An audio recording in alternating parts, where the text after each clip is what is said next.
Hi guys, welcome back to Geography Explained Online. Here with you today for a new segment, hot off the press. First time we're doing this one. It's called Past Paper Practice. Past Paper Practice. Past Paper Practice. Past Paper Practice, pretty straightforward. We are going to be taking you through past Geo HSC exams and showing you how to do them. Yep. So today we've got the 2011 HSC for anyone who wants to have a crack. And we're going to take you through and do each question one by one. We won't do them all right now, but maybe 5. And then you can see not only how to do it, but sort of the methodology of how we would approach it. So what I would strongly suggest, actually get the paper. You can go to the Nestle website, you can see past papers, download 2011, have a go at question 1 to 5, then come back, give it a mark, marking this up there as well, come back and see how we answered the 5 questions and how you went. All right. Question 1. Get excited.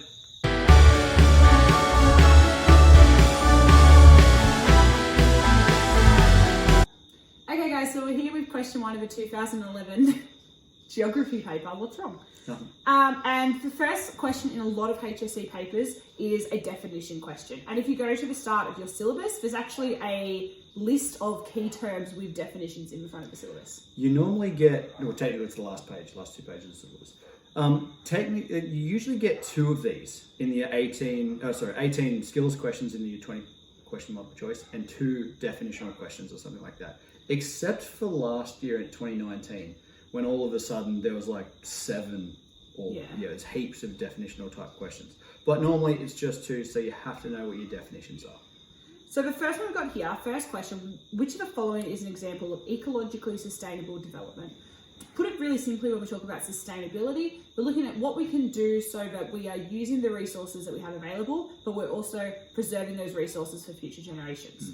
It's important to note that it doesn't mean conservation, to conserve, or preserve. It doesn't mean don't use this at all, and that's one way to protect it. Like you imagine the barrier reef, one way to protect the barrier reef might be to never allow tourism anywhere near it. That's not what sustainable development is. We want to use it in a way that we can continue using. And in the HSC glossary, we've got this definition here. Using, conserving, so using is a key bit there. Using, conserving and enhancing the community's resources so the ecological processes are maintained so the quality of life now and in the future can be increased. Okay, so I'm going to show you quickly, we're going to go and actually have a look at how I would address this question if I was sitting in my HSC. Oh, see ya. Okay, so here's this question here, question 1. I've got the glossary here as well, just help me out with my ecologically sustainable development. Really important part of this is that we're looking at this term here, and I like to underline key terms when we're looking at content questions in multiple choice. The thing I like to do next is actually do process of elimination. So the first thing we want to look at here is ecologically sustainable. And if we read number A, clear felling of Tasmania's old growth forest. Cutting down all of Tasmania's old growth forest is obviously not sustainable. So we're going to cross out 1 right away. The next one, trawling of long nets off the Great Barrier Reef. Again, long net trawling, not a sustainable practice. So we're going to cross that out. That in no way is preserving ecology for future generations. So we're left with these 2 here. Already we've got it down to 50%. Preservation, so preserving of species by banning human access to habitat, or conservation of national park resources for recreational use. So the important one here is we need to actually look at this idea of development. So what are we doing that allows people to use as well as conserve and enhance community resources? So preservation of species by banning humans is not actually development in any way. It's not helping people use it. It's just stopping people from accessing it. So that's why this development part comes in. Whereas here, actually conserving resources for recreational use is helping people use that resource in an ecologically sustainable way. So we come up with this answer of D. Okay guys, so question 2 in our 2011 paper is another content question, and it relates directly to our topic of urban places. So this is a really good example of where you need to know your syllabus and you need to know your key terms, especially those 9 urban dynamics that you do right at the start of urban places. Yeah, we do start HSC with these, and it's one of those things where there's 9 separate ones and you just kind of have to know them. You just have to know them cold. There's a bit of rote learning in here. The name kind of suggests and kind of can help you to which urban dynamic it is, but really, really important for all HSC students. You just have to know each of your 9 urban dynamics stone cold without any help. So this kind of question we're about to read out is quite common, where they give you the definition and they're going to ask you which urban dynamic that definition is referring to. Question 2, Cizzio. Coming up, it is, which of the following best describes the movement of company offices from major urban areas to regional centres? All right, let's see how we do it. Let's go. Okay, so here we are back at the table, and we have 4 urban dynamics, and we need to figure out which one is here. Now, 2 of them are basically definitely wrong, and there's a little bit of a crossover where there's usually a distractor where it could be that one, but it isn't. So, which one of the following best describes, again, we underline, the movement of company offices from major urban areas to regional centres? So, we know it's something about moving out of big cities here. So, let's have a look. First, we've got urban decay. Now, as any HSC student will tell you after a week of HSC Geo, urban decay is one of our main urban dynamics that involves basically the run-down urban areas over time. Usually happens in the inner city when businesses move out, buildings fall into disrepair. So it's definitely not that. Urban decay means something completely new, completely different. Ex-urbanization. Funnily enough, ex-urbanization is probably the most asked about definition out of all of the urban dynamics in geo papers. I see it come up again and again. They love asking what is the definition of ex-urbanization.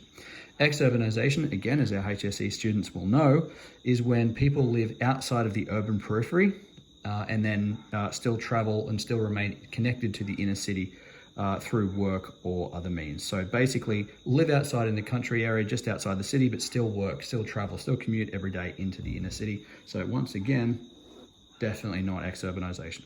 Now, so again, we're a 50-50 shot. If you're stuck here now, at least you're going to have a 50-50 crack at it. So we've got 2, decentralization and counter-urbanization. Counter-urbanization here is a distractor because the movement of company offices from urban areas out to regional centers, so moving from the big city out into the regional center, that is kind of what counter-urbanization means in a way, because counter-urbanization is the movement of people outside, from inside to outside of a city. But the key point here is company offices. We're not talking about individual people here wanting to move after they retire for a change of pace of life or anything like that.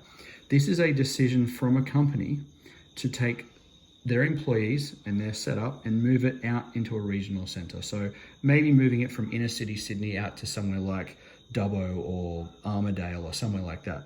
And because it is a company decision, company and governments, when they try and move people away from the inner city, maybe it's better rent for their business or something like that, that is decentralization. We're basically spreading out. We're decentralizing from the inner city. Yes. Thanks for that, Cizzio. So question 3 here is about geographic information systems. Geographic information systems is a career that you can actually pursue within geography, and it's very, very interesting. It's basically using satellite images to break down maps into different layers, and then we're able to use those layers to bring out trends and spatial dimensions of different maps. So this is something that I studied quite a bit at university, and if it's a field you want to go into, there is quite a bit of employment in geographic information systems. We once had a worker from Maitland City Council come to the school and talk to our previous HSC group about his use of GIS as part of his job.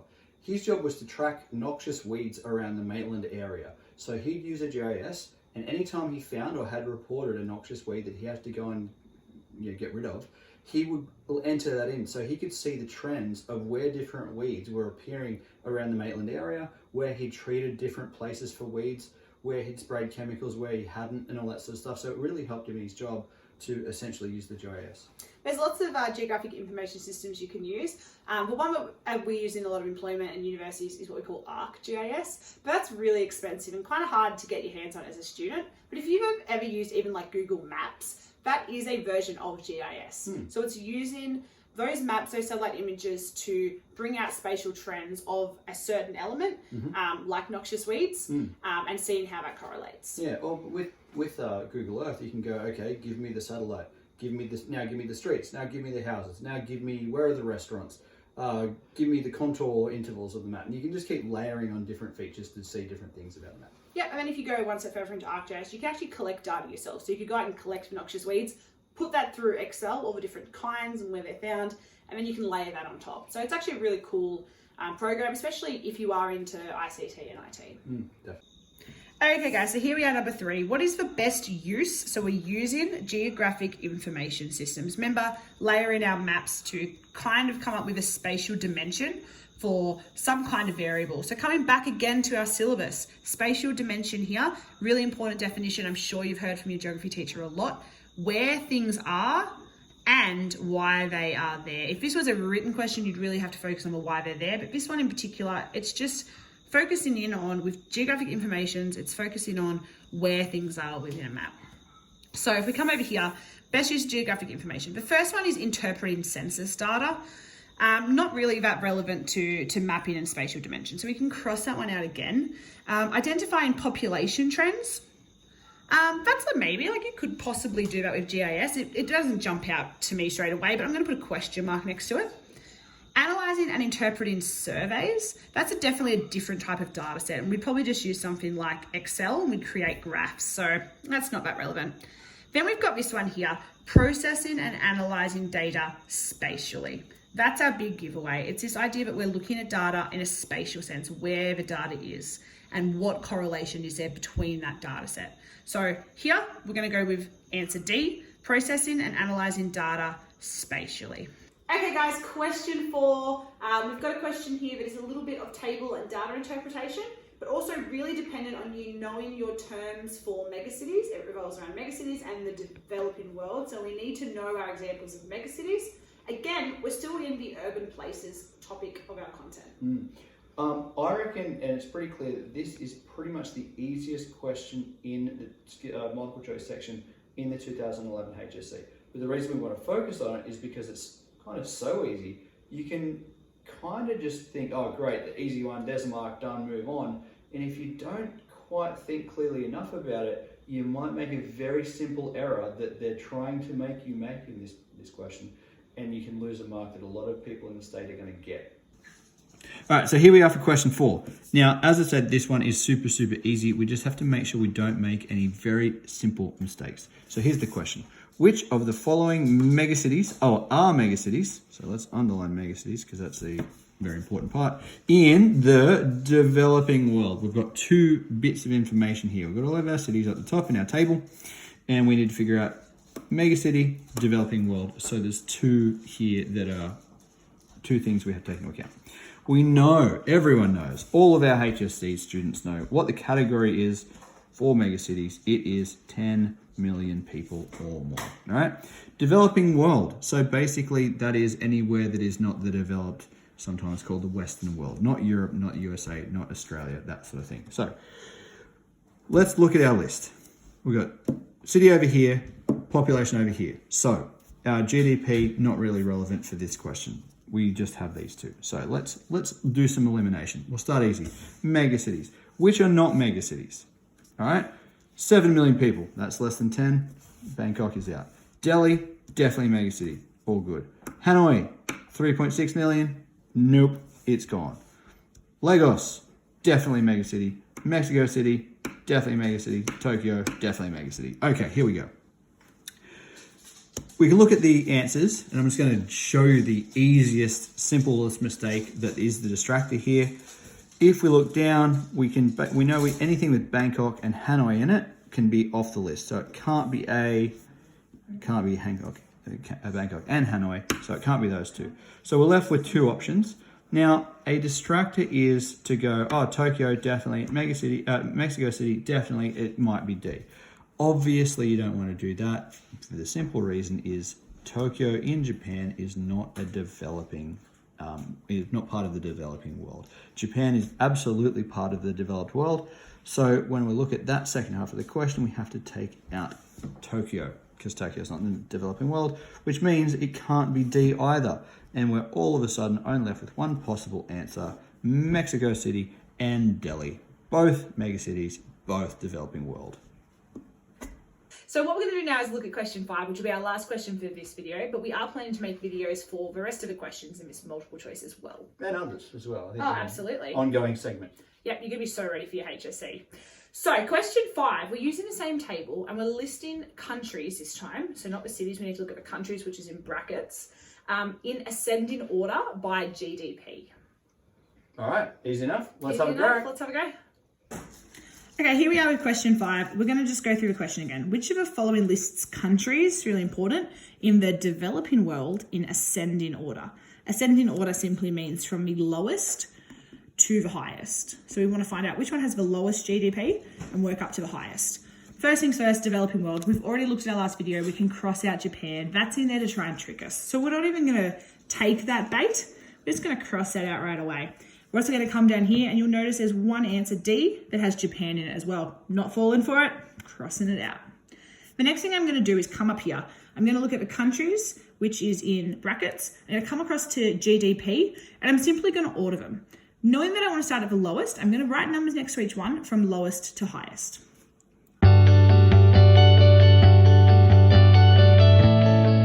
Okay, so now I've numbered them and you can see I made a little mistake at first, but that's okay because as you keep going, you're going to work that out. So I've started at my lowest, which is Vietnam, Hanoi, and I've gone up to my highest. Really important thing here, one little trick they're trying to get here is with the billion and trillion. Trillion is more than a billion. So the two ones here that are trillions, they're going to be your highest ones. And we're going to keep those to the end. So we went from 276 billion, 377 billion, 586 billion, then we went up to our trillions. So using this here, we know that Vietnam is going to be our lowest. So if any of them start with Vietnam, that's the first I'm going to look at. So here we've got Vietnam. Then it goes next to India, which here has 4.06 trillion. That's our biggest one. So India this is on number 1. This one's number 5. Nigeria over here is number 2. So 152 is not ascending order, sorry. So we're going to cross that out. India here, 5 straight away. So it's not going to be that one, but we'll keep going through it. Thailand is 3 and Vietnam is 1. This one is descending order. It's going from the highest to the lowest. So it only leaves us with one option, but we're going to check it anyway. Nigeria is number 2. Mexico is number 4. India, number 5. They're going up as we move along. So our answer here is going to be C, ascending order. Thanks for joining us, guys. Isn't it fun to sit down and do past geography papers? Well, it's one of my favourite things to do. Favourite past times. Past favourite times. There's fun there. Okay, Let's workshop. Sure, we can build on that. Thanks, guys, for joining us. We're going to do, as we said before, many more of these. And if you keep practicing, practice is the best way to improve your skills. Yeah, and keep in mind, as Sammy said at the start, all the papers are online. If you just Google past geography HSC papers, it'll take you straight to it. You can download both the broadsheet and the questions and work through it with us if you choose to do that. Make sure you check us out on Instagram at geography_explain_online. New feature coming out there pretty soon. Very exciting. We have a very, very good feeling about this feature. We might need your help, with naming it. We've got a couple of ideas, but more will be revealed soon. All right, have a great time, guys, working through those past papers, and we'll see you for questions 6 to 10 very soon. See you guys.